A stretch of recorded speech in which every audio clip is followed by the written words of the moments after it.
sedikit pelajaran-pelajaran. Kita review sedikit pelajaran-pelajaran yang sebelumnya, bahwa kita sedang dalam pembahasan mengenai alat yang Tuhan pakai untuk mengadakan 10 tulah dia. 10 tulah di Mesir yang Tuhan sebut sebagai tanda dan mujizatnya. Tanda dan mujizat menyampaikan sebuah pesan, juga untuk menyatakan nama Tuhan ke seluruh penjuru dunia. Ya. Apa alat yang Tuhan pakai untuk mengadakan 10 tulah tersebut? Kita sudah belajar, ada alat yang Tuhan pakai secara positif, ada alat yang Tuhan pakai secara negatif. Alat yang Tuhan pakai secara positif apa? Tongkat Allah, ya. Yang sebenarnya tongkat Musa, tapi Tuhan sebut itu tongkat Allah, dan Musa disuruh untuk bawa tongkat itu ketika mengadakan semua tulah-tulah yang terjadi di Mesir. Dan selain tongkat Allah yang Tuhan pakai, Tuhan juga pakai bukan hanya benda, tapi Musa dan Harunnya sendiri. Mereka, dibalik semua proses 10 tulah terjadi di Mesir, ada ketaatan Musa dan Harun terhadap firman Tuhan. Meskipun firman-Nya itu berat, menghadapi raja yang paling besar, kerajaan yang terbesar terkuat di seluruh dunia, tapi ketika Musa dan Harun taat, pegang tongkat Allah, maka mereka bisa Tuhan pakai untuk mengadakan tanda dan mujizatnya, untuk menyatakan kemuliaan Tuhan. Dan Musa serta tongkat Harun adalah Musa dan Harun serta tongkat Allah adalah alat yang Tuhan pakai secara positif. Tapi ada juga yang Tuhan pakai secara negatif. Itu adalah apa? Kekerashatian Firaun itu sendiri.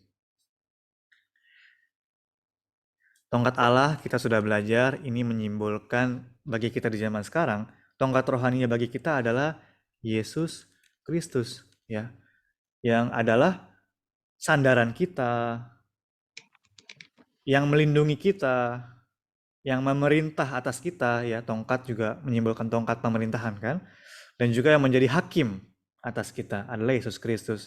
Jika kita sungguh-sungguh berpegang pada Yesus Kristus, tongkat rohania kita, maka kita akan bisa Tuhan pakai untuk mengadakan kuasanya yang besar, kemuliaannya yang besar.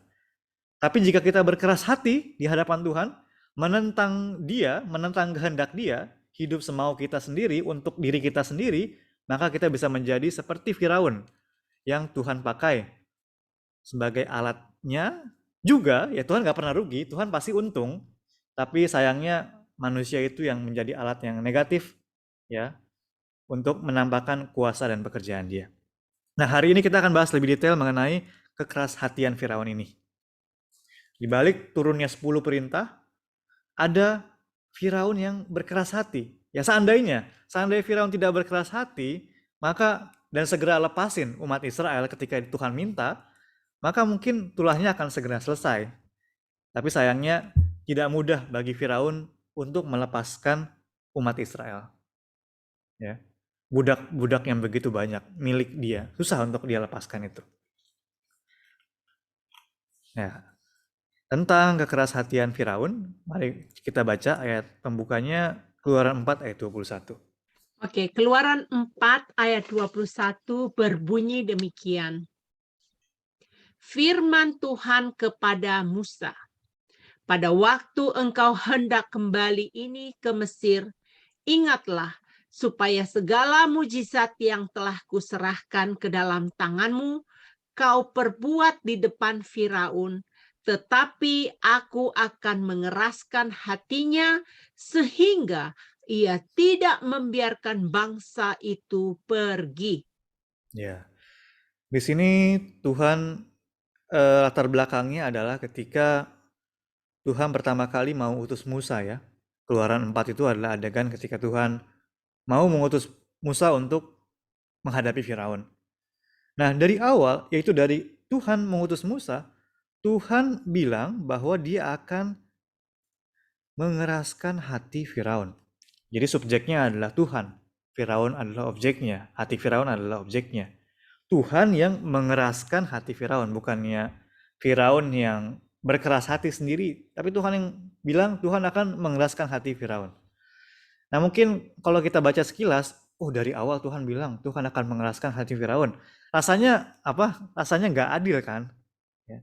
Seolah-olah Firaun adalah sosok yang memang ditakdirkan untuk menerima malapetaka dari Tuhan. Ya. Tapi nyatanya bagaimana? Nah, itu yang kita akan bahas hari ini. Bagaimana nyatanya ketika 10 tulah ini berlangsung? Kita akan melihat satu persatu ketika tulah diturunkan dan bagaimana reaksi Firaun atas hal-hal itu. Dan kita lihat apakah emang dari awal Tuhan mengeraskan hati Firaun apa tidak. Ya. Sambil kita juga review tentang 10 perintah karena kita sepertinya belum ada pelajaran yang untuk membahas satu persatu tulahnya apa saja. Mungkin Bapak Ibu lupa, oh tulah itu apa aja sih. Jadi kita akan bahas pelan-pelan masing-masing tulahnya. Nah, yang pertama, tulah pertama adalah tulah, oh sebelum tulah pertama. Sebelum tulah pertama ada pertandanya atau peringatannya ya. Peringatannya bahwa itu adalah Musa dan Harun datangi Firaun dan bilang, tolong lepaskan orang Israel dari Mesir. Firaun berkeras. Nah, Tuhan suruh Musa mengadakan suatu tanda di hadapan Firaun. Tanda itu adalah yang cukup populer, tongkat Musa dilemparkan dan tongkat itu berubah menjadi ular. Tongkatnya berubah menjadi ular, lalu ini bisa kita baca di Keluaran 7 ayat 9-13. Dan ketika itu, bagaimana? Ahli-ahli Mesir, pegawai-pegawainya Firaun, mengadakan juga tanda yang sama. Mereka juga lemparin tongkat mereka masing-masing dan berubah menjadi ular. Nah, tapi tongkatnya Musa, tongkat Allah ini, ular yang dari tongkat Musa, memakan tongkat-tongkat, ular yang dari tongkat-tongkat ahli-ahli sihir di Mesir tersebut. Ya, semua ini bisa kita baca di Keluaran 7 ayat 9-13. Nah, ketika itu Firaun mengeraskan hati dia. Coba kita baca Keluaran 7 ayat 12-13. Keluaran 7 ayat 12 sampai 13 berbunyi demikian. Masing-masing mereka melemparkan tongkatnya dan tongkat-tongkat itu menjadi ular. Tetapi tongkat Harun menelan tongkat-tongkat mereka. Tetapi hati Firaun berkeras sehingga tidak mau mendengarkan mereka keduanya seperti yang telah difirmankan Tuhan. Ya, Firaun di sini setelah melihat segala yang terjadi, ujung-ujungnya dia apa? Hati Firaun berkeras. Nah, berkeras di sini bentuknya berbeda dengan yang tadi. Tadi kan Tuhan bilang Tuhan akan mengeraskan hati Firaun. Tapi di sini hati Firaun berkeras, artinya subjeknya adalah Firaun itu sendiri, bukan Tuhan yang mengeraskan hati Firaun. Ini adalah pada pertanda dari 10 tulah. Bukan Tuhan yang mengeraskan. Ya, ada dua ungkapan berbeda. Di sini Firaun berkeras, dia sendiri yang mengeraskan hati dia. Lalu kita lihat, sekarang masuk ke tulah yang pertama ya. Tulah yang pertama itu apa? Ini, air di Sungai Nil dan juga air di seluruh tanah Mesir berubah menjadi darah. Ini bisa kita baca di Keluaran 7 ayat 14 sampai 25. Nah, sebelum tulah ini diturunkan, Musa sudah berikan peringatan dari Tuhan ya kepada Firaun. Tapi Firaun tidak mendengarkannya. Dan akhirnya terjadilah tulah ini. Ya, air Sungai Nil dipukul dan semuanya berubah menjadi darah. Sampai semua air di tanah Mesir berubah menjadi darah. Tapi di saat itu, ya kalau kita baca di sini ya ayatnya, ahli-ahli Mesir juga bisa meniru tulah tersebut, air menjadi darah. Ya. Oleh karena itu, Firaun tetap berkeras hati sampai akhir. Ya. Akhirnya 7 hari berlalu sampai tulah ini selesai. 7 hari berlalu ya, nggak sebentar ya. Kita kalau nggak ada air 1 hari 2 hari pasti pusing kan. Ini sampai 7 hari orang Mesir itu nggak ada air karena semuanya berubah menjadi darah. Ya, bisa dapat air ketika mereka gali tanah ya. Hanya ketika mereka gali tanah, di bawah tanah ada airnya, masih bisa air yang dipakai. Tapi air di sungai, semua di wadah, semuanya udah berubah menjadi darah. Ya, itu juga ada arti rohani yang terkandung sebenarnya. Nah, coba kita baca ayatnya, Keluaran 7 ayat 22. Keluaran 7 ayat 22 berbunyi demikian. Tetapi para ahli Mesir membuat yang demikian juga dengan ilmu-ilmu manterah mereka. Sehingga hati Firaun berkeras dan ia tidak mau mendengarkan mereka keduanya seperti yang difirmankan Tuhan. Ya, Firaun hatinya berkeras lagi ya di sini. Meskipun udah menderita 7 hari, tapi oh ya ahli-ahli Mesir juga bisa lakuin kok. Terus tulahnya berhenti juga. Mungkin berhentinya bukan karena Tuhan, karena alami dia pikir. Jadi dia kembali berkeras hati. Jadi subjeknya kembali Firaun sendiri yang mengeraskan hatinya di tulah yang pertama. Nah, kita masuk ke tulah yang kedua. Tulah yang kedua adalah tulah katak bermunculan dan memenuhi tanah Mesir. Banyak yang bilang ini adalah fenomena alam yang biasa. Tapi kita kan baru lihat, air di tanah Mesir baru berubah menjadi darah. Ketika air di tanah Mesir berubah menjadi darah, sungai Nilnya, itu semua ikan-ikan mati. Sehingga ada bau bangkai yang sangat pekat. Ya, tadi kita bisa baca di ayatnya, Keluaran 7, sekian. Semua yang di dalam air Nil, air sungai Nil mati. Bagaimana mungkin bisa ada sungai yang ada katak-katak yang begitu banyak yang belum pernah terjadi dalam sejarah keluar dari sungai Nil yang barusan jadi darah. Ya, jadi ini sepenuhnya karena kuasa Tuhan. Ya, salah satu bukti bahwa ini semua terjadi dalam kuasa Tuhan. Sekali lagi, di tulah ini Firaun diperingatkan, ya, bebaskan umat Israel, tapi dia tidak mendengarkan. Akhirnya terjadilah tulah ini. Katak-katak muncul dari sungai, memenuhi semua tanah Mesir, sampai masuk ke rumah-rumah, melompati orang-orang, masuk ke tempat makan mereka, ya. Dan katak itu dianggap sebagai binatang yang najis. Jadi ketika katak itu benar-benar masuk ke rumah, menghinggapi orang-orang, masuk ke tempat makanan, wah itu suatu bencana yang besar bagi orang-orang Mesir. Sangat menyengsarakan mereka. Nah, tapi di sini ahli-ahli Mesir bisa meniru juga tulah yang kedua ini. Jadi ahli-ahli Mesir ini bukannya bodoh juga ya. Kuasa mereka cukup besar juga ya, bisa mengubah tongkat jadi ular, air jadi darah, bisa memunculkan kata-kata. Ya. Tapi karena apa gunanya munculin katak lebih banyak lagi kan, malah menyengsarakan, tambah menyengsarakan mereka sendiri gitu. Tunjukin kuasa, mau sombong tapi malah tambah sengsara. Ya itulah kekerasan hati. Nah, akhirnya Firaun memohon agar tulah itu dihentikan, memohon agar Musa dan Harun ini berdoa kepada Tuhan agar tulahnya dihentikan. Dan dengan memurahkan hati Tuhan, akhirnya tulah itu dihentikan. Ya, tulah itu berhenti sesuai dengan doa dari Musa. Setelah tulah berhenti, apa yang terjadi? Sudah bisa kita tebak. Coba kita baca Keluaran 8 ayat 15. Keluaran 8 ayat 15 berbunyi demikian, tetapi ketika Firaun melihat bahwa telah terasa kelegaan, ia tetap berkeras hati dan tidak mau mendengarkan mereka keduanya, seperti yang telah difirmankan Tuhan. Ya, sekali lagi dia berkeras hati. Subjeknya adalah Firaun sendiri, berkeras hati. Setelah ada kelegaan, sayang sekali. Ya, lalu tulah ketiga, kita masuk ke tulah ketiga. Nah, tulah ketiga adalah tulah nyamuk ya, atau dalam bahasa aslinya bisa nyamuk, bisa kutu ya, yang kecil. Bukan lalat pikat yang besar, tapi ini nyamuk yang kecil.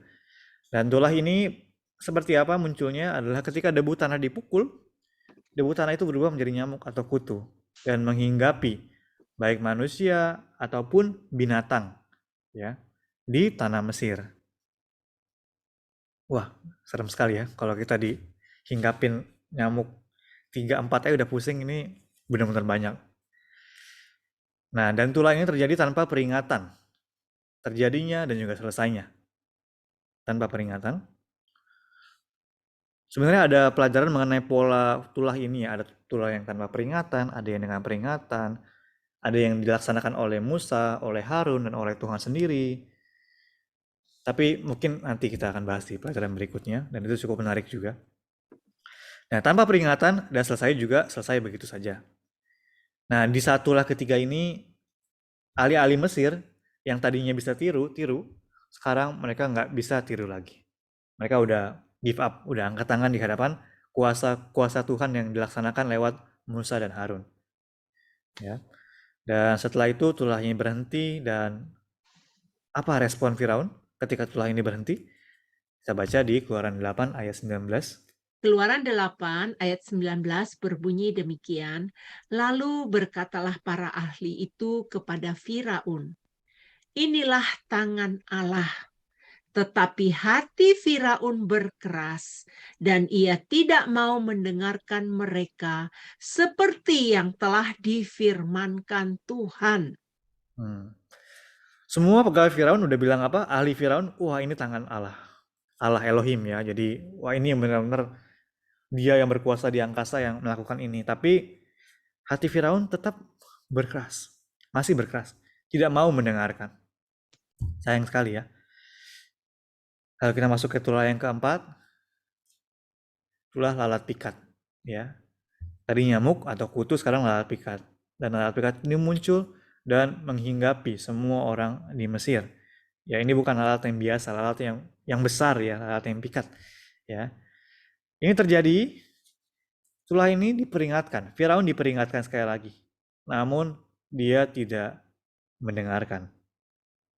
Dan lewat tulah ini sampai diungkapkan di Alkitab bahwa orang Mesir itu menderita. Artinya ini tulah yang semakin lama tulah itu semakin parah, dan di tulah yang keempat ini dinyatakan di Alkitab bahwa mereka menderita karena tulah ini ya. Lengkapnya bisa dibaca di sini Bapak Ibu, Keluaran 8 ayat 20 sampai 32. Ya, sangat menderita ya. Dan di saat itu Firaun memohon lagi, ya, memohon lagi. Seperti yang sebelum-sebelumnya, Firaun tulah yang kedua ya, Firaun memohon, dan tulah keempat ini Firaun memohon lagi. Dan akhirnya Musa mendoakan bagi Firaun agar tulah ini berhenti, dan dijawab bahwa tulah ini berhenti. Ya. Dan tapi setelah tulah berhenti, apa yang terjadi? Kita baca Keluaran 8 ayat 32. Keluaran 8 ayat 32 berbunyi demikian. Tetapi sekali ini pun Firaun tetap berkeras hati. Ia tidak membiarkan bangsa itu pergi. Ya, ada ungkapan yang penekanan ya. Sekali ini pun, sekali lagi, sekali ini pun, udah begitu pun, Firaun tetap berkeras hati. Subjeknya tetap Firaun, aktif ya dia sendiri ya. Dia tidak membiarkan bangsa itu pergi. Lalu tulah yang kelima, ya, tulah yang kelima. Nah, tadi tulah-tulah yang terjadi secara alam ya. Sungai Nil, maksudnya di alam. Sungai Nil, katak muncul dari Sungai Nil, ada kutu, ada nyamuk. Nah, yang kelima ini adalah tulah penyakit. Ya, penyakit sampar menyerang segala ternak di Mesir. Keluaran 9 ayat 1 sampai 7. Sekali lagi tulah ini diperingatkan, ya. Diperingatkan dan diperingatkan dengan maksud supaya Firaun lepaskan orang Israel dari Mesir, tapi tidak didengarkan, dan tidak didengarkan. Dan terjadilah tulah ini, ya. Dan saat itu Firaun cek, dan ternak dari antara ternak orang Israel tidak ada yang mati, ya. Tuhan sudah bilang bahwa orang Israel akan dikecualikan, ya, dari tulah yang ketiga, ya. Dan kita tahu dari tulah sebelumnya juga sama, bahwa bangsa Israel itu daerah di Israel tinggal, yaitu tanah Goshen, daerah khusus di mana orang Israel tinggal ya. Jadi dulu ketika Yusuf itu sekitar 430 tahun sebelumnya, sebelum tulah-tulah yang terjadi, Yusuf kan datang ke Mesir karena dijual saudara-saudaranya. Lalu akhirnya dia menjadi mangku bumi di Mesir karena menerjemahkan mimpi Firaun. Jadi orang yang berkuasa. Terjadi kelaparan, lalu saudara-saudara Yusuf dari Kanaan datang ke Mesir. Tapi semua ini dalam pemeliharaan Tuhan ya. Lalu Yusuf menyediakan mereka tempat tinggal di Goshen. Kenapa bukan di Mesir? Padahal Yusuf kan orang yang sangat berkuasa. Firaun juga pengen, ya udah keluarga Yusuf ini mah tinggal di daerah yang terbaik aja di Mesir, di tengah-tengah kita. Tapi Yusuf bilang, jangan di tengah-tengah Mesir. Kami gembala ternak. Gembala ternak itu najis kan bagi orang Mesir. Lalu kita nggak bisa hidup bareng sama orang Mesir. Kita tinggal di Goshen aja. Goshen, daerah yang di pinggiran Mesir. Ya, di situ ada terkandung hati Yusuf agar keturunan mereka nanti ketika tinggal di Mesir, mereka tidak menjadi satu dengan orang-orang Mesir. Ya. Nah itu Goshen, singkat mengenai Goshen. Dan Goshen ini ketika tulah-tulah terjadi, karena itu terpisah dari Mesir, dan khususnya walaupun di dalam daerah Mesir juga ya, tapi terpisahlah dari orang-orang Mesir. Nah di situ tulah-tulah ini tidak terjadi. Di tulah yang kelima ini kita balik lagi, Firaun cek dan ternyata benar ternak orang-orang Israel itu nggak ada yang mati. Jadi Firaun menyaksikan sendiri betapa luar biasanya kuasa Tuhan, bahwa kita di Mesir begitu sengsara, semua itulah Tuhan yang turunkan. Alih-alih dia pun bilang ini tangan Tuhan. Pas dia ke Israel, oh benar ternyata di Israel juga nggak terjadi tulah-tulah ini. Tulah ternaknya orang Israel nggak ada yang mati. Dia udah melihat begitu banyak, tapi sayangnya sekali lagi apa? Kita baca di Keluaran 9 ayat 7. Mic-nya masih limit Bu ini. Keluaran 9 ayat 7, tetapi sekali ini pun Firaun tetap berkeras hati, ia tidak membiarkan bangsa itu pergi. Tunggu, saya salah copy ayatnya atau enggak ya? Oh benar ya. Oh maaf, saya salah tempel ayatnya. Bisa dibuka Alkitabnya Ibu ini? Boleh? Ya. Apa ayatnya? Ini benar, Keluaran 9 ayat 7 betul. Oke. Keluaran, sebentar ya, saya mencarinya. Keluaran 9 ayat 7 berkata gini. Lalu Firaun menyuruh orang ke sana, dan sesungguhnyalah dari ternak orang Israel tidak ada seekor pun yang mati. Tetapi Firaun tetap berkeras hati dan tidak mau membiarkan bangsa itu pergi. Ya, udah melihat, sampai melihat, tapi dia tetap berkeras hati. Ya, makanya Yesus bilang, berbahagialah mereka yang tidak melihat namun percaya. Kalau terus mencari melihat, ujung-ujungnya nggak bisa percaya juga ketika kekerasan hati itu masih ada di dalam hati ya. Kita bisa ingat ayat itu. Nah, jadi kita rangkum sedikit. Dari tulah yang pertama sampai tulah yang kelima, apakah Tuhan mengeraskan hati Firaun? Tidak. Firaun sendirilah yang mengeraskan hatinya. Tuhan tidak mengeraskan hati Firaun dari pertanda yang tongkat jadi ular, setelah pertama, kedua, ketiga, keempat, kelima. Tuhan tidak sedikit pun mengeraskan hati Firaun. Ya, Tuhan berkata memang, Tuhan menubuatkan, aku akan mengeraskan hati Firaun, tapi nyatanya kita lihat sejak tulah pertama sampai kelima, Firaun sendirilah yang mengeraskan hatinya. Tuhan berikan kesempatan, Tuhan berikan firman peringatan kepada dia, ya. Firman dan peringatan disampaikan. Selain itu juga pengampunan diberikan, ya. Ketika Firaun itu memohon kepada Musa dan Firaun, tolong hentikan, doakan kepada Tuhan. Mereka iya, doakan. Itulah dihentikan, ya. Kelegaan diberikan. Tapi kembali lagi Firaun mengeraskan hati dia. Sampai dia melihat secara langsung bahwa Tuhan melindungi orang Israel, bahwa semua itu terjadi karena Tuhan. Firaun tetap mengeraskan hati dia. Ya. Kalau kita sedikit renungkan kehidupan kita, mungkin kita juga seperti itu ya. Ketika ada masalah terjadi dalam kehidupan kita mohon-mohon, kita berdoa sungguh-sungguh, kita minta doakan kepada pendeta, tolong doakan supaya masalah ini berlalu. Terus kita bernasar di hadapan Tuhan, Tuhan kalau masalah ini berlalu aku akan lebih rajin lagi beribadah, berjalan kehidupan iman, baca Alkitab, menginjil. Setelah itu Tuhan jawab dengan kemurahan hatinya yang besar. Tuhan biarkan tulah itu berlalu. Setelah itu apa yang terjadi? Lupa lagi. Kembali lagi dengan kebiasaan lama. Kembali lagi dengan sifat-sifat yang lama. Ya. Ya, kita sering kali seperti itu kan. Jadi kalau kita melihat Firaun ini sebenarnya kita jangan melihat, oh Firaun tokoh yang antagonis dari Mesir. Enggak, ini semua sebenarnya kisah dari kita. Ya. Dan setelah itu terjadi, apa yang setelah kita kembali lagi ke manusia lama kita, ke kebiasaan lama kita tidak menepati nazar kita di hadapan Tuhan, apa yang terjadi? Masalahnya terjadi lagi. Dan kadang-kadang masalah yang lebih besar terjadi dalam kehidupan kita. Ketika kita tidak ada kesungguhan hati untuk bertobat di hadapan Tuhan, ya, dan tidak mensyukuri kelegaan dan kasih karunia pengampunan yang telah Tuhan berikan kepada kita hari demi hari. Ya, jadi kita harus hati-hati sekali terhadap dosa berkeras hati. Dosa terbuai dengan kelegaan dan kenyamanan yang Tuhan berikan dalam kasih karunia ya sebenarnya.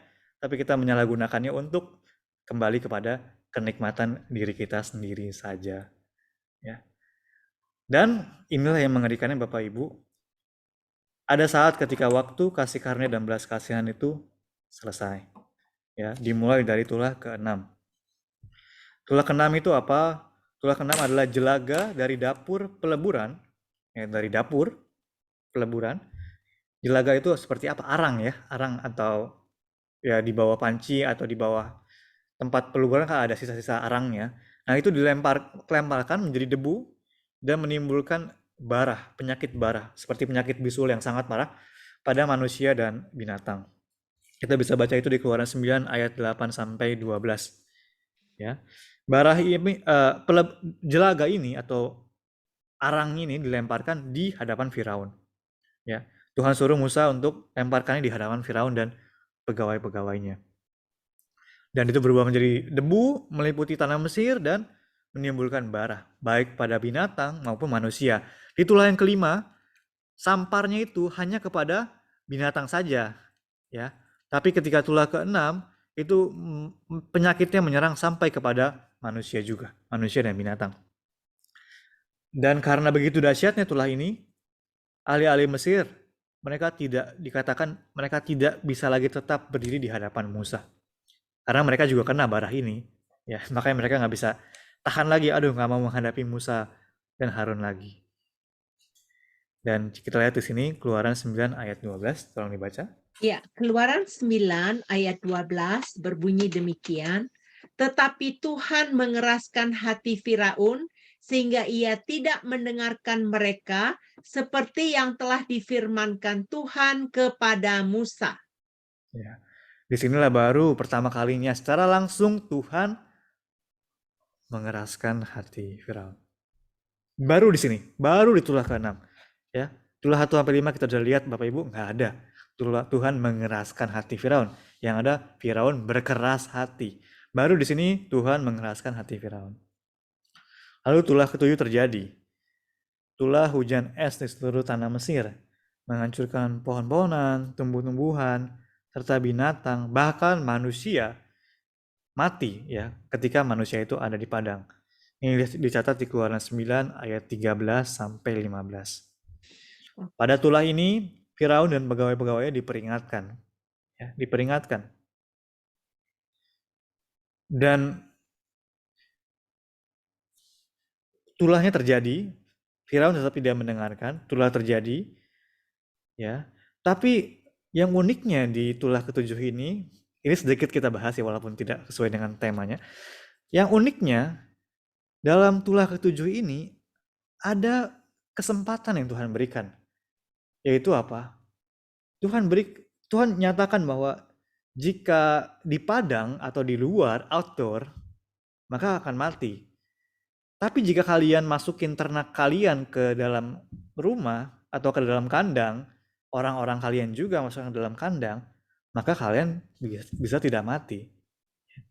Jadi ada peringatan yang cukup unik di perintah ke-7 ini, nanti kita akan bahas lebih lanjut ya. Dan ada pegawai-pegawai Firaun yang takut akan Tuhan, dibilang di sini. Yang takut akan Tuhan, mengindahkan kata-kata Tuhan, dan nurut masukin hewan-hewan mereka dan diri mereka sendiri ke dalam rumah atau ke dalam kandang. Akhirnya mereka nggak mati. Ada sedikit keunikan ya. Kalau kita lihat juga ini adalah tulah yang ke-7 ya, angkanya juga cukup ya unik ya, angka 7. Nah, tapi di sini kita baca Keluaran 9 ayat 34. Keluaran 9 ayat 34 berbunyi demikian, tetapi ketika Firaun melihat bahwa hujan es dan guru telah berhenti, maka teruslah ia berbuat dosa. Ia tetap berkeras hati, baik ia maupun para pegawainya. Ya. Dan ini hujannya sangat dahsyat ya, sampai pohon-pohonan, tumbuh-tumbuhan, semua itu sampai hancur ya. Bahkan binatang pun yang di ladang mati. Tapi Firaun tetap dia berkeras hati. Nah, di sini juga unik ya. Tadi kan 6 Tuhan yang mengeraskan hati Firaun, tapi di 7 ini tetap aktif lagi. Subjeknya Firaun lagi mengeraskan hati dia. dia lagi. Ya. Terus tulah kedelapan yang tidak kalah dahsyatnya adalah tulah belalang yang memakan habis sisa-sisa tanaman yang ada di Mesir, serta memenuhi istana dan rumah-rumah orang-orang Mesir juga. Yang tadi cuma di ladang, sekarang di ladang maupun di dalam rumah. Ya, tulah ini turun. Hujan es sudah menghancurkan banyak tumbuhan dan pohon-pohonan. Oh, puji Tuhan, bukan puji Tuhan ya, syukur masih ada yang selamat. Yang selamat itu tanaman-tanamannya dimakan habis oleh belalang-belalang ini. Ya ini pun di zaman sekarang banyak terjadi ya, wabah belalang ya, Bapak Ibu kalau lihat di daerah Afrika ya, atau di Timur Tengah juga. Wah itu sangat sangat mengerikan dan belalang itu gigit manusia sih nggak bisa. Tapi ketika dia makanin tumbuhan itu benar-benar sampai habis nggak ada yang tersisa sama sekali. Kadang kalau lihat itu di berita, waduh serem sekali dan ingat tulah di Alkitab ini. Ya. Dan kita baca Keluaran 10 ayat 19 sampai 20. Keluaran 10 ayat 19 sampai 20. Maka Tuhan membuat angin bertiup dari jurusan sebaliknya, yakni angin barat yang sangat kencang, yang membawa belalang itu dan melemparkannya ke dalam laut terberau. Tidak ada satu belalang pun yang tinggal di seluruh daerah Mesir. Tetapi Tuhan mengeraskan hati Firaun sehingga tidak mau membiarkan orang Israel pergi. Ya, sekali lagi Tuhan tetap mengeraskan hati Firaun ya. Subjeknya Tuhan. Ya. Setelah mulai tulah yang ke-6, Tuhan yang mengeraskan hati Firaun. Lalu tulah yang ke-9, tulah gelap gelita, melingkupi Mesir 3 hari lamanya. Sampai-sampai gelap gelita itu sangat pekat, sampai orang Mesir pun nggak bisa bangun dari tempat tidur mereka. Kalau kita ingat mungkin ketika kita mati lampu di tengah malam ya, sampai-sampai nggak kelihatan apa-apa sama sekali. Mungkin kalau di rumah kita masih ada lampu dari baterai, lampu dari handphone. Tapi kalau tidak ada sama sekali listrik, maka gelapnya benar-benar gelap total kan. Nah itu yang terjadi ya. 3 hari lamanya ya. Keluaran 10 ayat 27, tolong dibacakan. Keluaran 10 ayat 27 berbunyi demikian. Tetapi Tuhan mengeraskan hati Firaun sehingga dia tidak mau membiarkan mereka pergi. Sekali lagi Tuhan tetap mengeraskan hati Firaun. Meskipun tulah-tulah yang begitu dahsyat terus diturunkan ya. Lalu sampai kepada tulah yang terakhir ya. Tulah yang terakhir itu apa? Tulah kematian semua anak sulung di Mesir. Ini bisa kita baca di Keluaran 11 dan di Keluaran 12 ayat 29 sampai 42. Nah, ketika tulah ini diperingatkan terlebih dahulu. Tapi di saat itu sekali lagi Firaun dikeraskan hatinya. Coba kita baca Keluaran 11 sampai 10. Keluaran 11 ayat 10. Iya, baik. Saya akan membaca Keluaran 11 ayat 10 berbunyi demikian. Musa dan Harun telah melakukan segala mujizat ini di depan Firaun. Tetapi Tuhan mengeraskan hati Firaun sehingga tidak membiarkan orang Israel pergi dari negerinya. Ya, Tuhan mengeraskan hati Firaun lagi. Ya. Dan setelah tulah ke-10, setelah semua 10 tulah selesai, akhirnya Firaun menyerah. Ya udah, silakan pergi orang Israel. Orang Israel keluar dari Mesir dengan membawa harta benda yang banyak. Tapi setelah itu pun terjadi peristiwa yang terakhir, yaitu tindakan penghabisan Firaun. Firaun sadar lagi, aduh, kok aku bolehin orang Israel pergi ya? Nggak terima. Akhirnya kejar orang Israel yang telah eksodus. Sampai akhirnya apa? Orang Israelnya bisa nyeberangin Laut Merah. Tapi ketika Firaun dan pasukannya masuk ke Laut Merah mau kejar, Laut Merah ketutup lagi, menenggelamkan mereka semua. Semuanya mati. Kita baca Keluaran 14 ayat 4. Keluaran 14 ayat 4 berbunyi demikian. Aku akan mengeraskan hati Firaun sehingga ia mengejar mereka, dan terhadap Firaun dan seluruh pasukannya aku akan menyatakan kemuliaanku sehingga orang Mesir mengetahui bahwa akulah Tuhan, lalu mereka berbuat demikian. Ya, Tuhan mengeraskan hati Firaun sekali lagi sampai mereka semua habis binasa. Ya, jadi kalau kita rangkumkan sekali lagi Bapak Ibu seperti ini, sangat ajaibnya, ada 10 kali dicatat di Alkitab bahwa Firaun mengeraskan hatinya.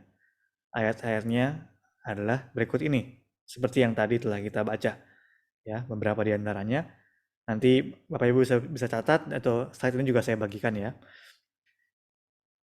Pada tulah yang pertama, kedua, ketiga, keempat, kelima, dan ketujuh, ya Firaun mengeraskan hatinya sendiri. 10 kali dicatat, Firaun mengeraskan hatinya sendiri.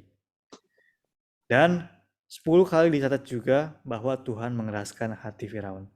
Itu ada di ayat-ayat berikut ini. Keluaran 4 ayat 21, 7 sampai pasal 7 ayat 3 di nubuatnya. Dan juga di tulah ke-6, tulah ke-8, ke-9, ke-10. Dan ketika Firaun mengejar umat Israel yang telah eksodus dari Mesir. Sangat ajaib ya. 10, 10. 10 tulah, 10 perintah. Ya. Makanya peristiwa eksodus dari Mesir ini adalah suatu peristiwa yang merangkumkan karya penyelamatan Tuhan sebenarnya. Ya. Sangat luar biasa, sangat ajaib. Tuhan itu ketika bekerja, Tuhan bukan sembarangan. Oh, aku mau ini, makanya aku lakukan, aku mau itu, maka lakukan. Tapi enggak, Tuhan bekerja sesuai dengan rencana Dia yang sangat akurat. Dan Tuhan jalankan sesuai dengan cetak biru atau rencana Dia yang sangat akurat tersebut. Dan rencana Tuhan ini tersirat di dalam sedikit dari sejarah pekerjaan Tuhan. Ya. Tuhan memberitahukan dari awal mulanya apa yang akan dilakukan. Sangat luar biasa makanya pekerjaan Tuhan itu ketika kita selami. Seperti ini ya Bapak Ibu ya. 10 kali Firaun mengeraskan hatinya, 10 kali Tuhan yang mengeraskan hati Firaun. Ya, kita ulang lagi sedikit. Dari tulah pertama sampai kelima tidak muncul firman bahwa Allah mengeraskan hati Firaun. Allah baru secara langsung mengeraskan hati Firaun pada tulah yang ke-6. Ya. Dan di sini di Keluaran 9 ayat 12 kata Tuhan mengeraskan hati Firaun itu berbentuk dalam naskah Ibrani itu berbentuk piel ya atau penekanan dari kata hazak yang artinya mengeraskan hati gitu ya. Dan bentuknya penekanan. Dari sini apa yang bisa kita pelajari Bapak Ibu? Yang pertama, ya, kita bisa mengambil sebuah pelajaran bahwa hati Firaun yang berkeras lebih dikeraskan lagi oleh Allah. Ya. Meskipun sudah ada firman-firman peringatan dan juga ada belas kasihan diberikan, pengampunan diberikan, kelegaan diberikan, dan sampai Firaun menyaksikan sendiri bahwa semua itu daripada Tuhan, tapi dia tetap mengeraskan hati dia. Akhirnya dia yang terus mengeraskan hati sampai akhir seperti demikian, Tuhan waktu kasih karunia habis dan Tuhan mengeraskan hati dia, lebih mengeraskan hati dia lagi. Dan tulah yang ke-6 ini adalah tulah apa? Bapak Ibu sekalian kalau ingat tadi, ini adalah tulah jelaga dilemparkan menjadi debu dan menimbulkan bara di seluruh tanah Mesir bagi orang-orang maupun hewan-hewan di tanah Mesir. Ini sangat ajaibnya mengingatkan kita kepada apa? Coba kita baca Lukas 9 ayat 5. Lukas 9 ayat 5.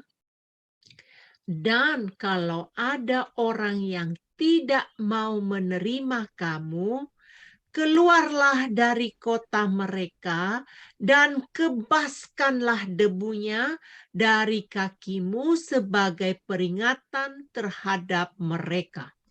Ya, ini firman Yesus ya. Ketika Yesus utus muridnya untuk menginjil, Yesus juga bilang bahwa jika ada orang atau rumah atau kota yang gak terima kalian udah berusaha untuk sampaikan firman mereka gak terima, maka mereka diperintahkan untuk apa?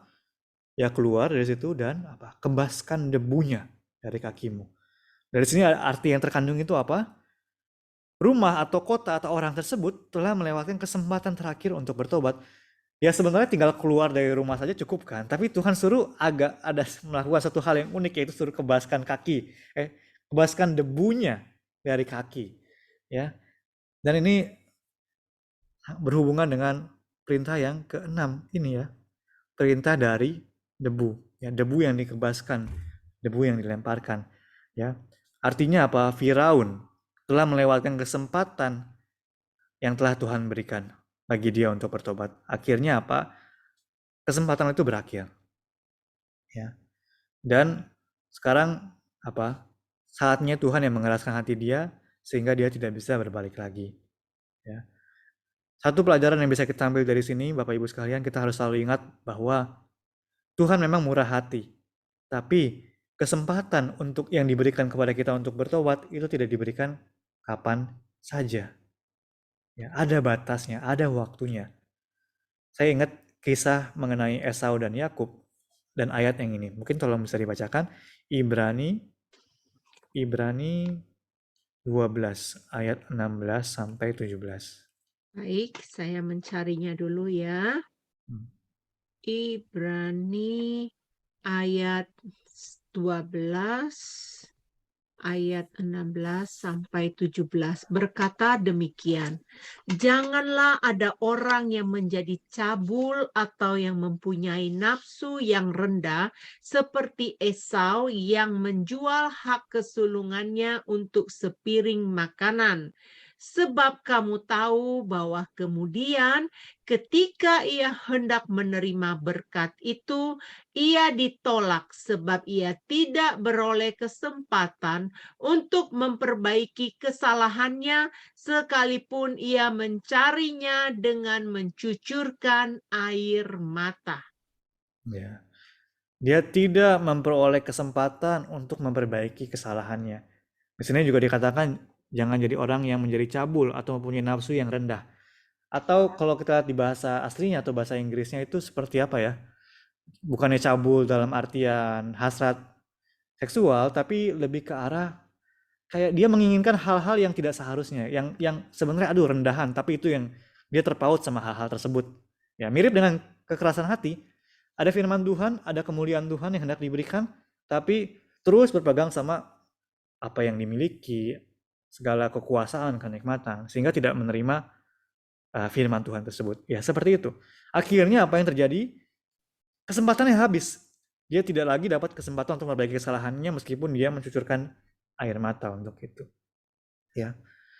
Kalau tidak ada firman peringatan ini mungkin manusia apa? Ah ya nanti bertobat ya. Ya nanti bertobat ya. Ya nanti bertobat ya. Manusia itu sungguh jatuh dalam dosa. Nah, berkeras hati itu apa?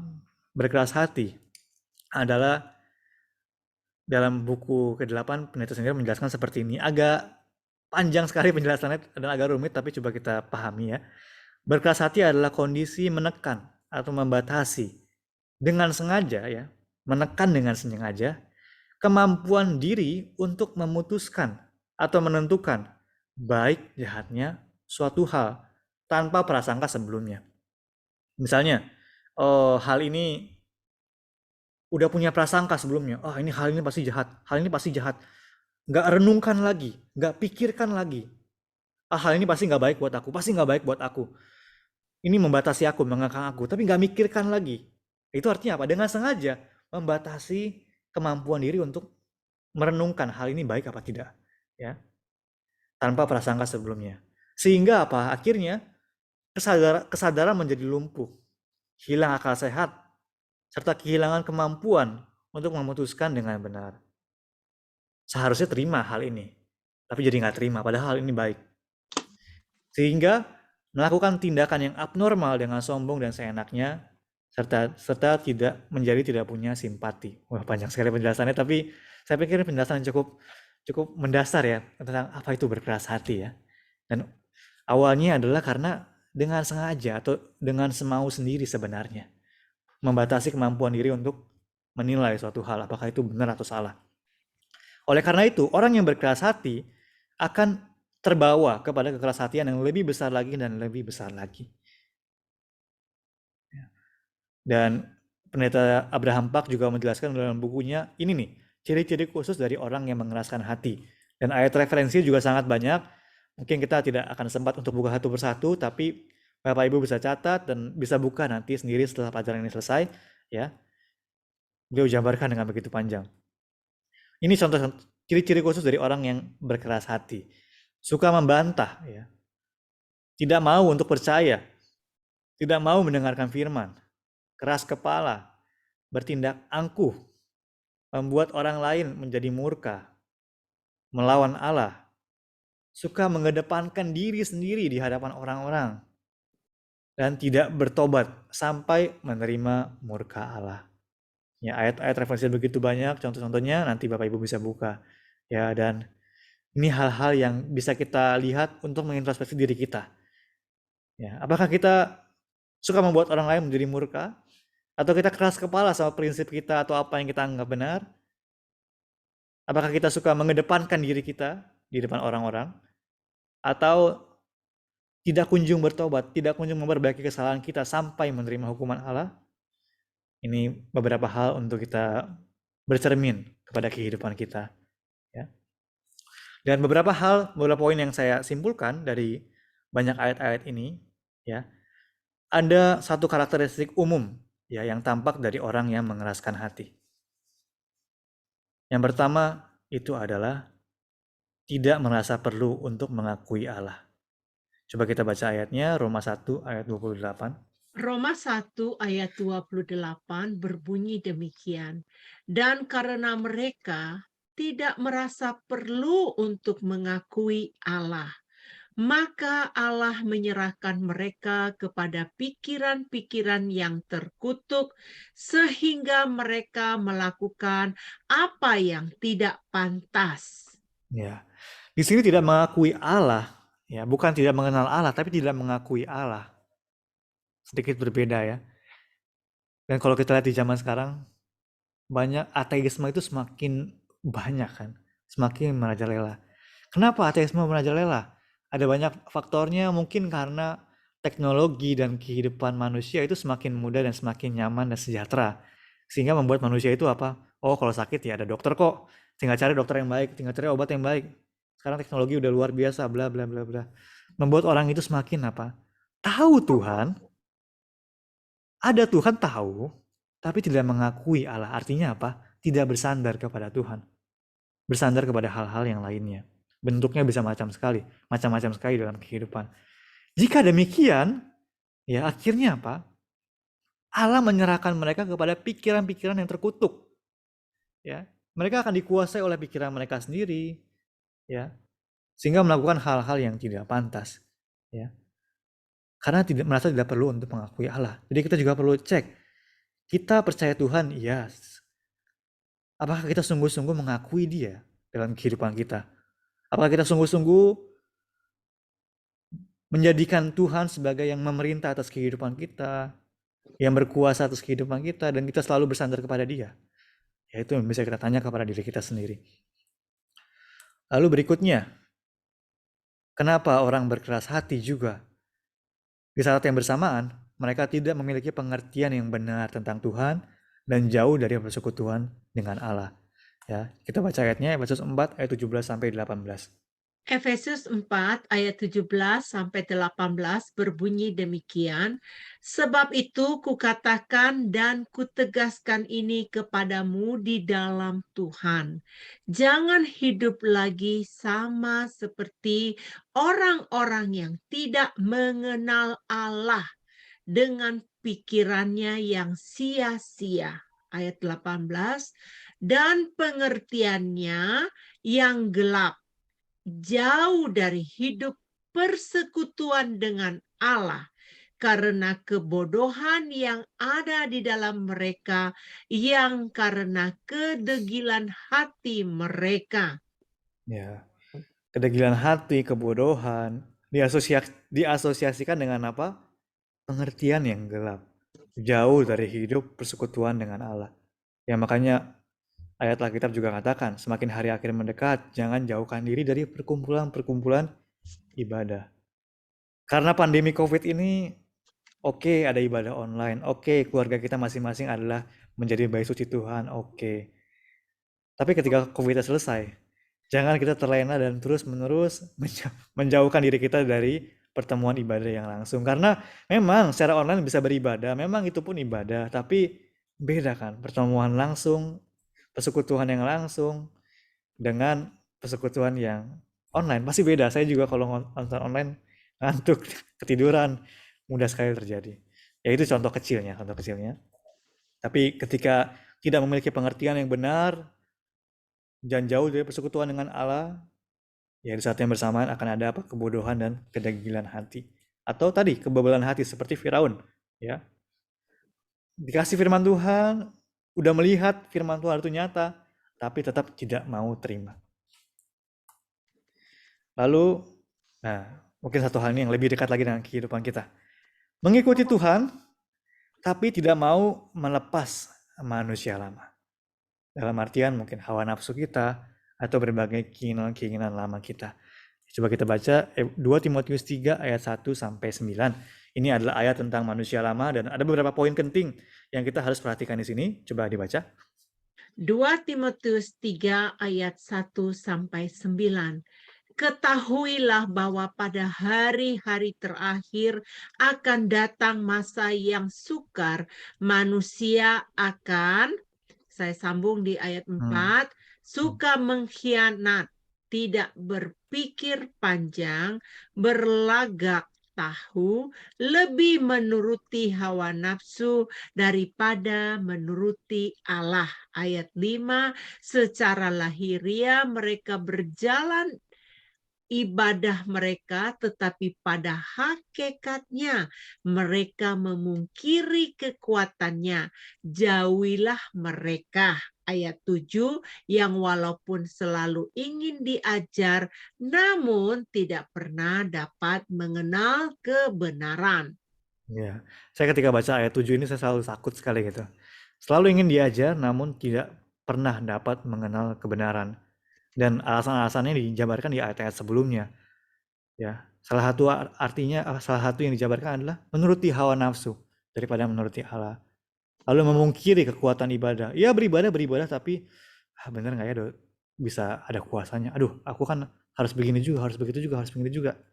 Akhirnya lebih mengedepankan yang hal-hal yang manusiawi dibandingkan ibadahnya itu sendiri. Dan akhirnya jika seperti demikian, meskipun diajar, tidak bisa mengenal kebenaran. Seperti yang Firaun tadi, meskipun diberikan firman Tuhan, diberikan peringatan, tidak bisa paham, tidak bisa klik, tidak bisa mengenal kebenaran itu dan menerima kebenaran itu dengan sepenuhnya. Maka Bapak Ibu, kita pun dalam menjalani kehidupan iman, kita tidak boleh berpuas atau berdiam pada zona nyaman kita, berkat-berkat jasmani yang kita terima, tapi kita harus terus berperang setiap harinya.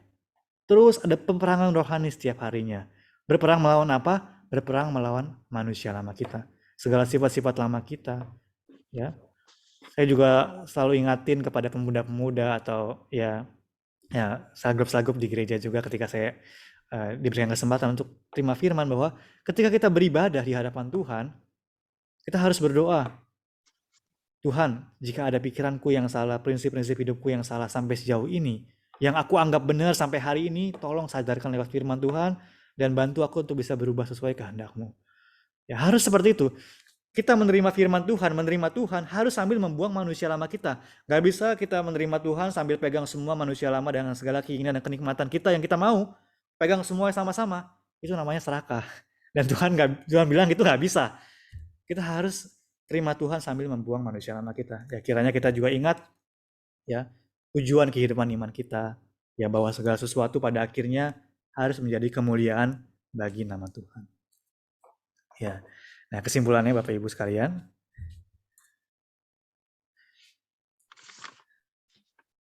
Allah kita adalah Allah yang sosok yang ingin agar semua orang yang berdosa berbalik dan bertobat. Dan dia begitu panjang sabar.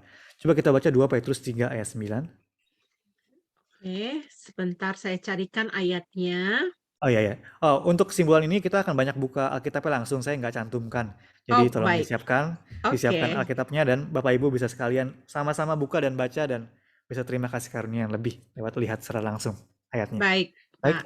Oke, 2 Petrus Ya, 3 ayat 9 berbunyi demikian, Tuhan tidak lalai menepati janjinya. Sekalipun ada orang yang menganggapnya sebagai kelalaian, tetapi ia sabar terhadap kamu, karena ia menghendaki supaya jangan ada yang binasa, melainkan supaya semua orang berbalik dan bertobat. ya, Amin. ini kehendak Tuhan. Tuhan sabar sampai dianggap apa? Ah, Tuhan lalai menggenapi janjinya. Sampai dianggap seperti itu oleh manusia. Saking Tuhan itu tahan sampai akhir. Sabar sampai akhir. Sampai manusia pikir, oh Tuhan lalai menggenapi janjinya. Tapi enggak. Tujuan Tuhan apa? Tuhan kasih kesempatan. Tuhan bersabar sampai kepada akhirnya. Supaya semua orang berbalik dan bertobat. Tapi meskipun demikian kita nggak boleh terlena di sini dan oh ya nanti ya kita berdosa, kita masih muda, dosa aja, nanti pas tua baru bertobat. Manusia cenderung seperti itu kan. Makanya di saat yang bersamaan Tuhan juga menyatakan bahwa apa? Bagi mereka yang sampai akhir bertahan di jalan dosa atau nggak berusaha untuk meninggalkan itu terus, ya maunya berdiam di situ aja, akan dibiarkan binasa dengan sendirinya. Coba baca Roma 1 ayat 28, Ibu ini. Ayat 28-nya kita baca. Ayat 28 berbunyi demikian, dan karena mereka tidak merasa perlu untuk mengakui Allah, maka Allah menyerahkan mereka kepada pikiran-pikiran yang terkutuk, sehingga mereka melakukan apa yang tidak pantas. Ya, menyerahkan mereka ya. Menyerahkan mereka kepada pikiran yang terkutuk. Tadi kita sudah baca juga ya. Lalu berikutnya, bukan berikutnya, tapi Tuhan menyerahkan mereka kepada setan, ya. Dan membiarkan mereka mengikuti rencananya sendiri, membiarkan. Nah, tolong dibaca Mazmur 81 ayat 12 sampai 13. Tapi kalau di aplikasi atau di bahasa Inggris mungkin ayat 11 sampai 12. Oke, Mazmur Ya, 18 ayat 12 ayat 11 sampai 12 ya. ya. Oke. Tetapi umatku, ya. Oh, tetapi umatku tidak mendengarkan suaraku dan Israel suka kepadaku. Sebab Tidak suka, itu, tidak oke, suka. dan Israel tidak suka kepadaku. Ayat 12-nya, sebab itu aku membiarkan dia dalam kedegilan hatinya, biarlah mereka berjalan mengikuti rencananya sendiri. Ya, di sini ada hubungan yang mirip ya, perjanjian lama dan perjanjian baru, bahwa apa? Umatku tidak mau dengarkan suaraku. Israel tidak suka kepadaku. Akhirnya Tuhan lakukan apa? Membiarkan mereka di dalam kedegilan hati mereka. Membiarkan mereka berjalan mengikuti rencananya sendiri. Ya. Tuhan sebenarnya bukan gimana-gimana ya, hanya biarkan. Dan pikiran manusia yang terlepas dari Tuhan, kalau dibiarkan ujungnya kemana? Pasti kepada maut. Ya. Makanya ketika peringatan dan firman Tuhan diberikan, itu sebenarnya kita sedang dibelokkan dari jalan yang otomatis menuju maut kepada jalan hidup. Karena otomatisnya bukannya otomatis ya akan hidup biasa-biasa aja sampai mati, enggak, sebenarnya ujung-ujungnya ya kesengsaraan dan maut. Lalu ya Pak, yang pada akhirnya akan rugi sendiri. Ya. Akan mengalami kerugian yang setara dengan kekerashatiannya sendiri. Ya. Orang yang terus-menerus sombong dan berkeras hati pada akhirnya akan hancur binasa. Coba kita baca ayatnya. Amsal 28 ayat 14 dan Amsal 29 ayat 1. Ini ayat 14 ya. Maaf. Ayat 14 dulu ya. Amsal Ya. 28 ayat 14 ya. Berkata begini, berbahagialah orang yang senantiasa takut akan Tuhan, tetapi orang yang mengeraskan hatinya akan jatuh ke dalam malapetaka. Ya. Lalu 29 ayat 1. Ayat 20, ya, Amsal 29 ayat 1 berkata begini, siapa bersih tegang leher, walaupun telah mendapat teguran, akan sekonyong-konyong diremukkan tanpa dapat dipulihkan lagi. Ya, dibilangkan takutlah akan Tuhan. Kalau menghaskan hatinya akan jatuh kepada malapetaka. Dan berikutnya dikatakan siapa yang tetap tegang leher ya atau tegar tengkuk atau nggak mau dengarkan walaupun sudah mendapat teguran seperti Firaun ya akan sekonyong-konyong diremukkan tanpa dipulihkan lagi. Ya. Dimulai dari turah ke-6 sampai terakhir sampai dia binasa itu semua adalah apa? Diremukkan tanpa dipulihkan lagi. Akhirnya Firaun yang mengeraskan hati dia dan bertindak sombong di hadapan Tuhan, akhirnya apa? Sekonyong-konyong diremukkan, mati tenggelam di Laut Merah. Ya. Mengerikan sekali ya dosa mengeraskan hati ini dan di sini kita bisa melihat apa? Ya dari kisah Firaun dan dari ayat-ayat ini betapa Tuhan itu penuh dengan kasih dan penuh dengan kesabaran. Ya, penuh, begitu besar kasih Tuhan itu. Firaun yang begitu mengeraskan hati, Tuhan kasih kesempatan lagi. Tuhan kasih firman peringatan lagi. Tuhan pulihkan lagi, berikan kelegaan lagi. Kurang apa? Harus apa lagi? Gak ada lagi bisa dilakukan kan? Tapi ketika tetap manusianya mengeraskan hati sampai akhir, ya sudah, Tuhan membiarkan mereka dalam pikiran mereka. Yang pada akhirnya berujung pada kebinasaan. Bukan Tuhan yang binasakan sebenarnya. Tuhan serahkan mereka kepada pikirannya yang pada akhirnya berujung kepada kebinasaannya sendiri. Semua keinginan manusia, keinginan daging manusia, pada akhirnya berujung kepada kebinasaan. Mulut kita selalu mau apa yang manis, apa yang enak bagi mulut kita. Mecin selalu lebih enak di mulut kita. Kita makan terus, ujung-ujungnya apa? Pasti sakit dan mati. Badan kita selalu pengen tidur. Tidur paling nyaman dan paling enak bagi kita. Kita tidur terus, ujung-ujungnya apa? Lemas, degradasi kesehatan kita dan mati. Semua keinginan alamiah dan naluriah manusia, kalau Tuhan biarkan kita dalam keinginan kita, mati semuanya. Itulah kejatuhan manusia. Nah, kalau gitu sekarang apa yang harus kita lakukan Bapak Ibu? Semuanya sekarang mengerikan sekali firman-Nya, tapi ya semoga kita tetap bisa melihat kasih Tuhan di balik itu. Dan Tuhan memperingatkan seperti ini ke kita pun adalah kasih Tuhan bagi kita. Ya. Dan lalu apa yang harus kita lakukan? Ya, semakin hari akhir mendekat, Yesus pun berfirman kepada kita untuk hati-hati agar hati kita tidak menjadi tumpul. Lukas 21 ayat 34. Oke, saya akan membaca Lukas 21 ayat 34. Jagalah dirimu supaya hatimu jangan syarat oleh pesta pora dan kemabukan serta kepentingan-kepentingan duniawi, dan supaya hari Tuhan jangan dengan tiba-tiba jatuh ke atas dirimu seperti suatu jerat. Ya, dikatakan kan harus hati-hati apa? Supaya jangan hati kita syarat atau mabuk oleh pesta pora dan kemabukan. Dan kalau saya lihat di zaman sekarang ini pun entertainment begitu mudahnya didapatkan. Orang itu begitu mudah untuk syarat atau untuk mabuk. Mabuk dalam artian fokus sama hal-hal itu sehingga melupakan firman Tuhan, melupakan hakikat kehidupan dan lain sebagainya. Ya. Akhirnya hari Tuhan bisa datang dengan tiba-tiba seperti suatu jerat. Ya di sini dikatakan, jadi jagalah dirimu supaya hatimu jangan syarat. Ya. Lewat pedang firman yang tajam, hati yang keras tersebut haruslah dicabut dengan tegas. Ya. Sangat bersyukurnya apa? Bagi kita ada firman Tuhan yang seperti pedang bermata dua, yang sangat tajam, yang bisa memisahkan. Coba kita baca Ibrani 4 ayat 12. Ibrani 4 ayat 12 ya, saya mencarikannya dulu sebentar. Ibrani 4 ayat 12 berbunyi demikian. Sebab firman Allah hidup dan kuat dan lebih tajam daripada pedang bermata dua manapun.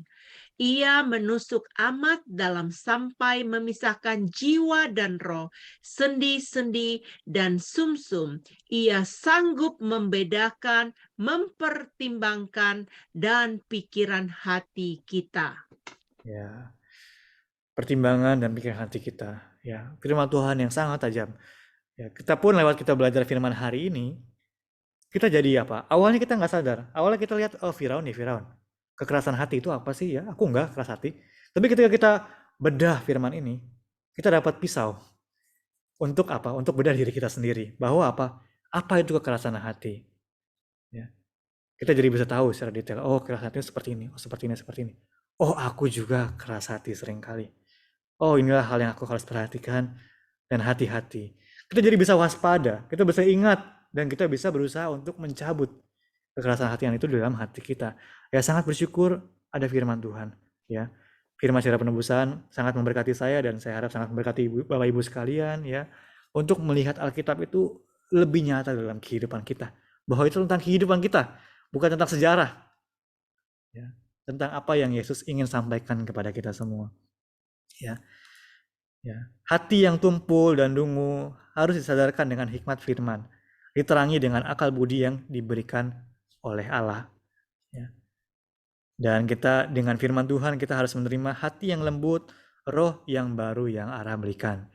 Ayat referensi Yehezkiel pasal 11 ayat 19 dan pasal 36 ayat 26. Tuhan mau memberikan hati yang lembut. Tuhan mau memberikan roh yang baru kepada manusia.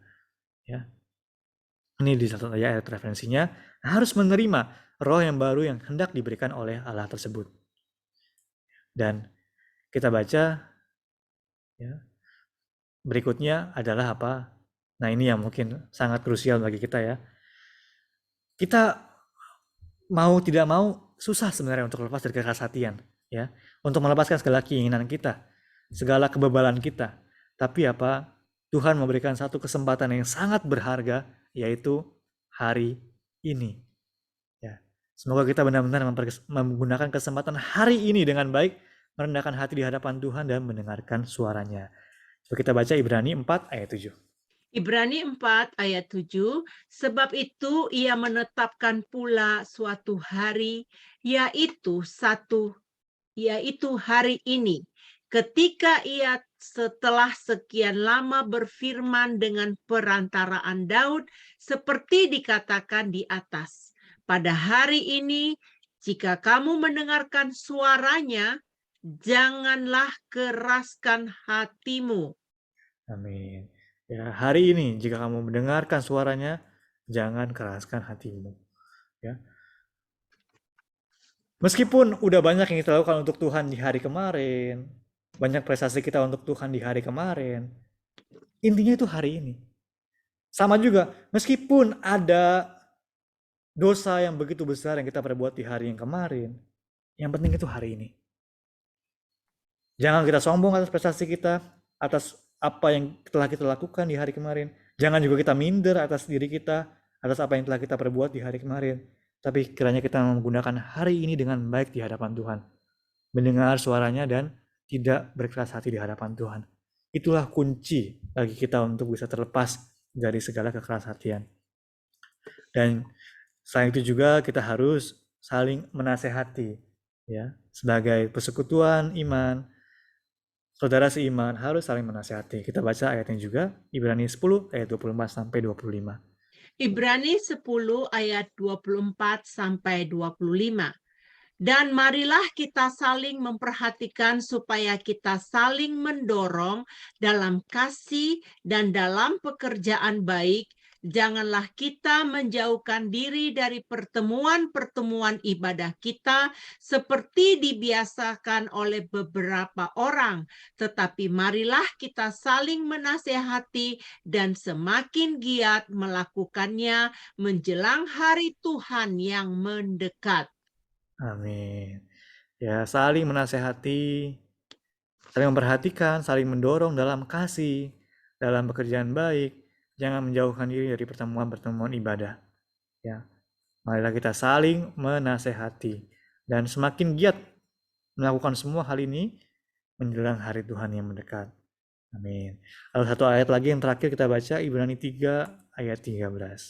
Ibrani 3 ayat 13 berbunyi demikian, tetapi nasihatilah seorang akan yang lain setiap hari, selama masih dapat dikatakan hari ini, supaya jangan ada di antara kamu yang menjadi tegar hatinya karena tipu daya dosa.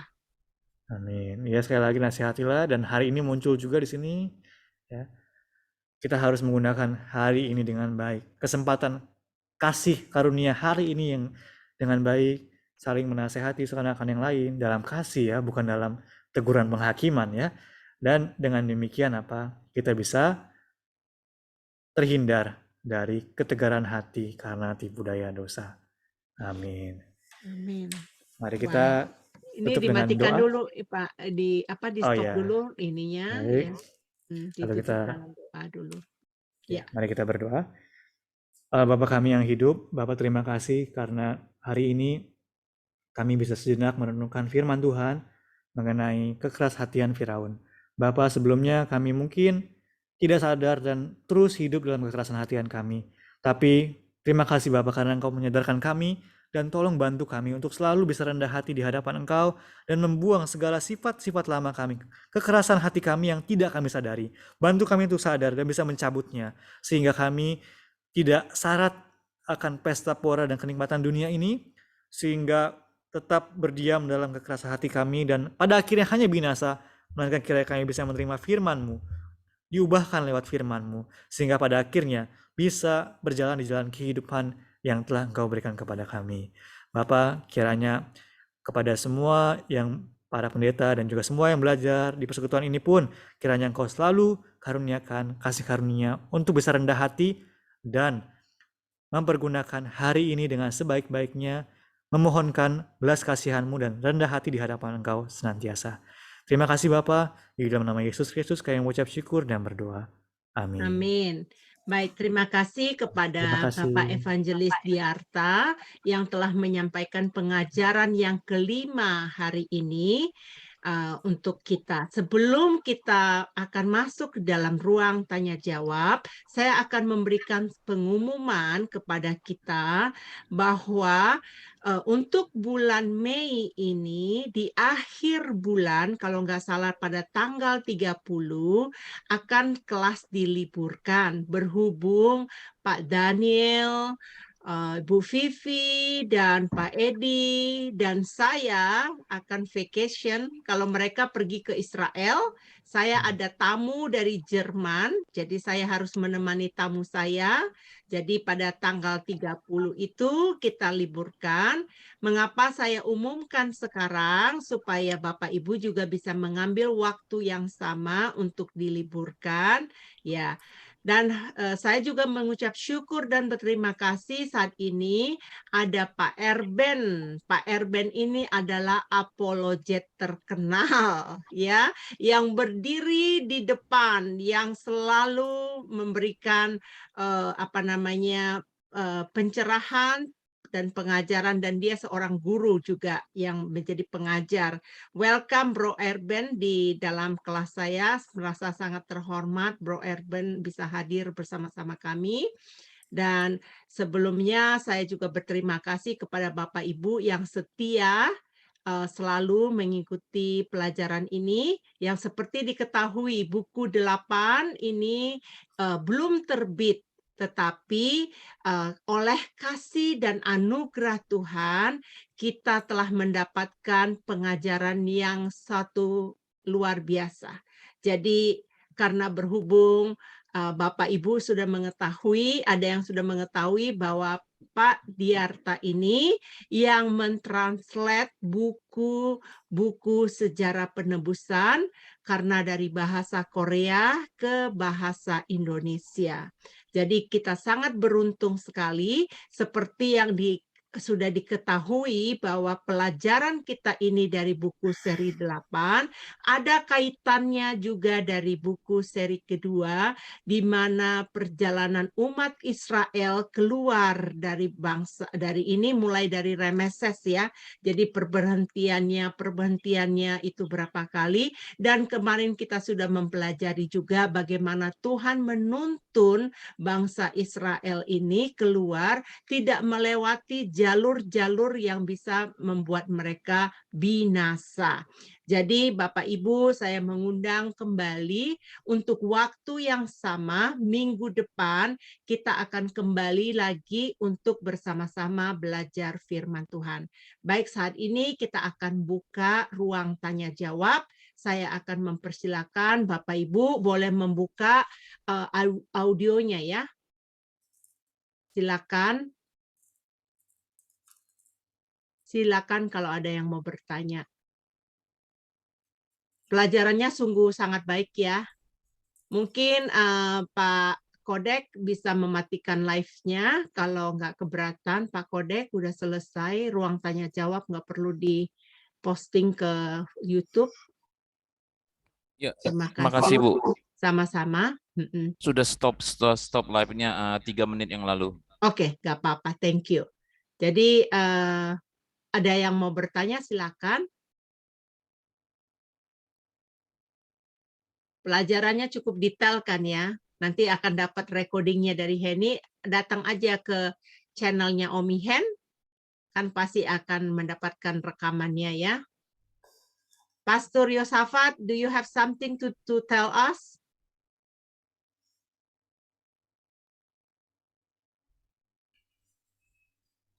Halo, Pastor. Halo. Ya, ya, Pastor. Iya, bagus sekali firman pengajaran hari ini. Sangat Ya. diberkati.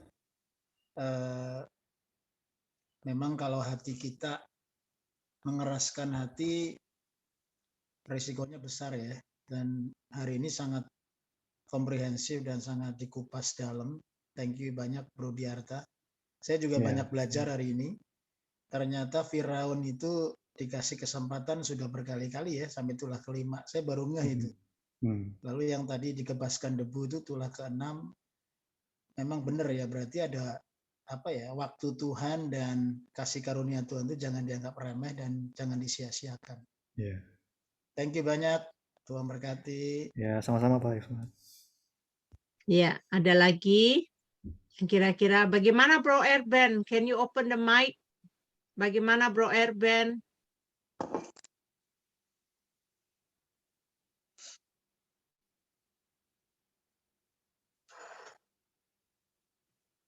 Iya, Bro Erben.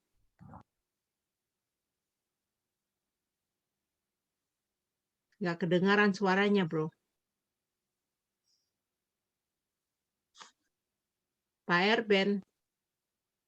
Oh, mic-nya kali bermasalah. Oke, nggak bisa ngomong. Oke, nggak apa-apa. Baik, baik. Ya, ada lagi kira-kira? Boleh. Mau nanya begini aja, Bu. Kalau kita diskusi tentang penyangkalannya Petrus sama Yudas ya. Kan akhirnya Petrus bertobat dan Yudas tidak ya. Dan Yudas mati akhirnya dengan cara yang sangat menyedihkan gitu. Nah, kalau kita belajar hari ini tentang mengeraskan hati seperti Firaun gitu kan.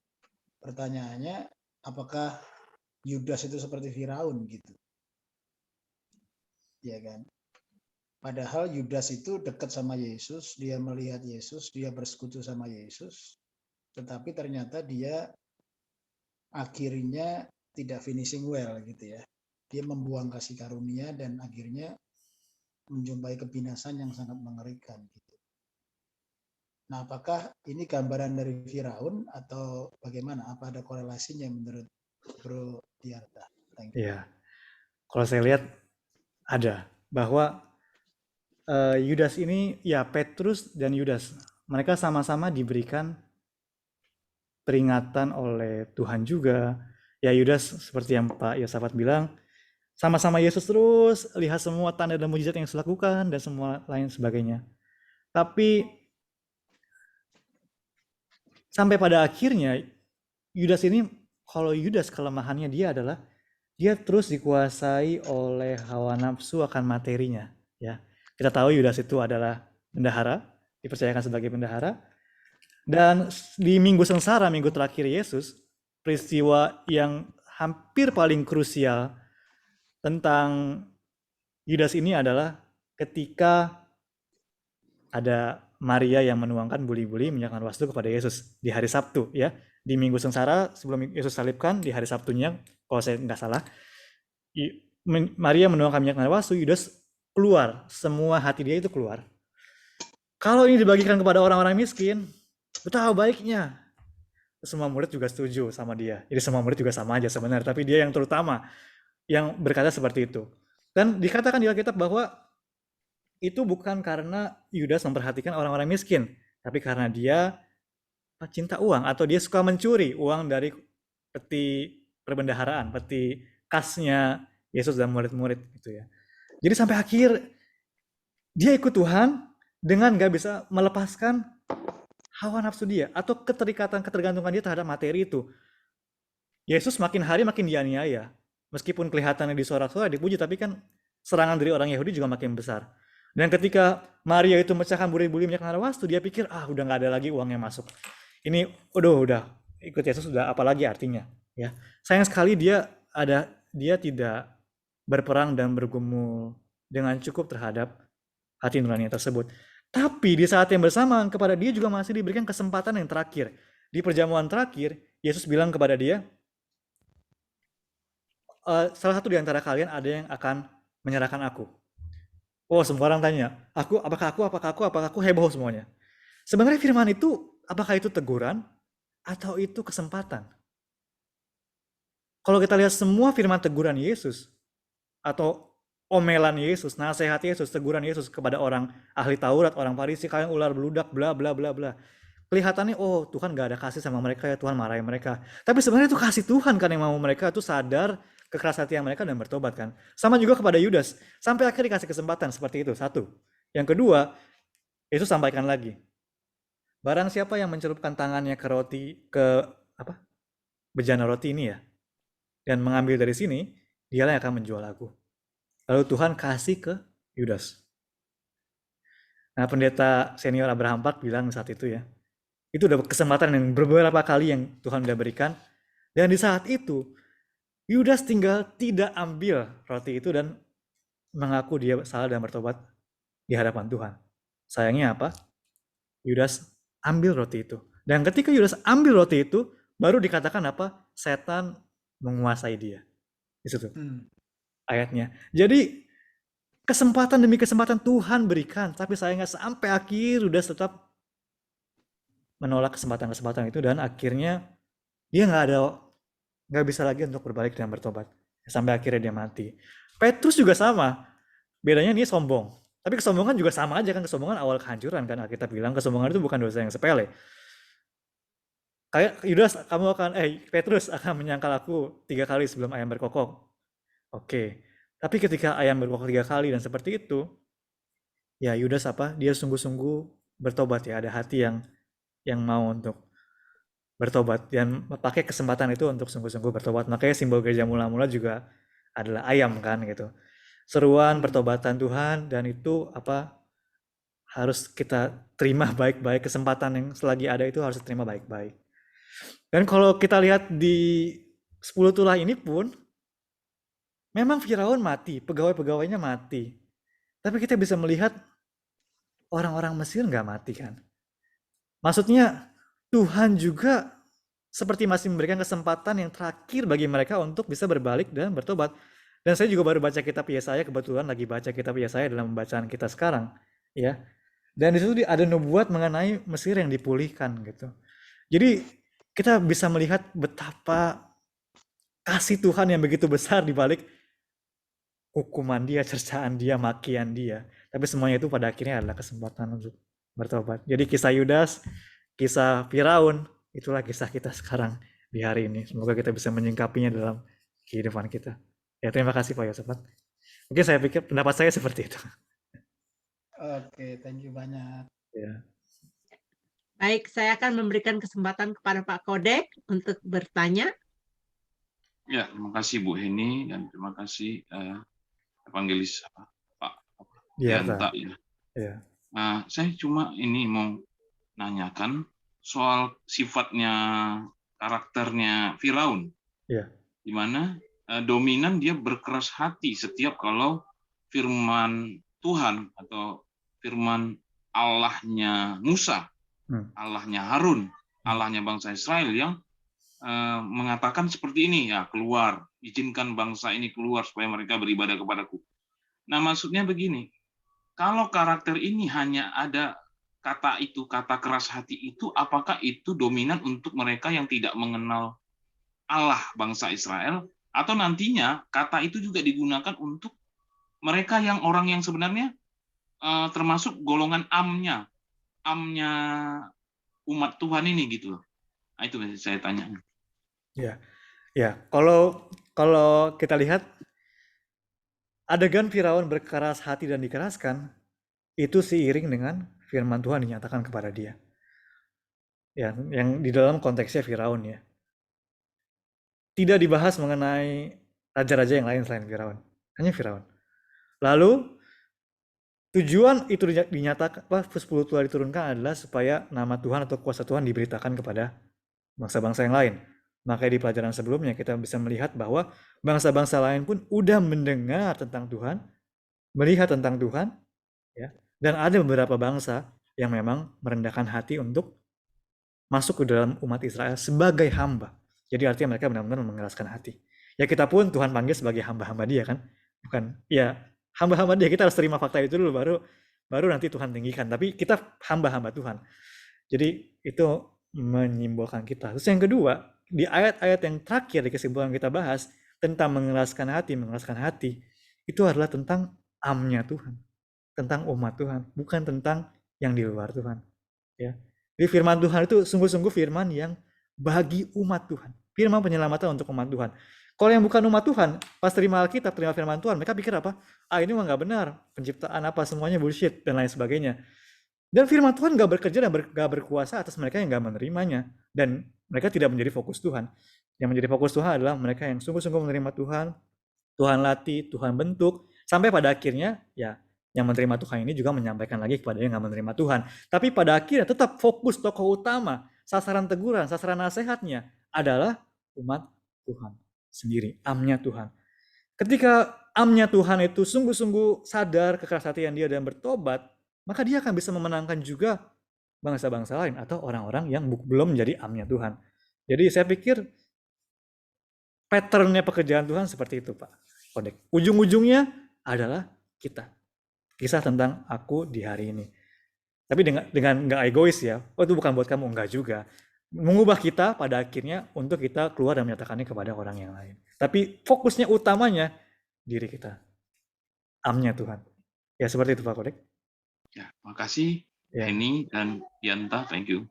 Ya, puji Tuhan ya, penjelasan yang luar biasa, pertanyaan yang sangat bagus. Apakah ada lagi di antara kita yang mau bertanya? Mungkin saya udah harus pergi ya. Ya, mohon maaf. Silakan Pak Diarta kalau memang sudah mau pergi, silakan, tidak apa-apa ya. Sampai ketemu minggu depan.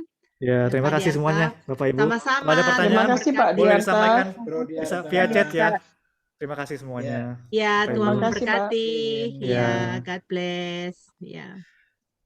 Ya nggak apa-apa teman, kita bisa ngobrol-ngobrol santai ya. Oh, saya belum matiin recording saya mati.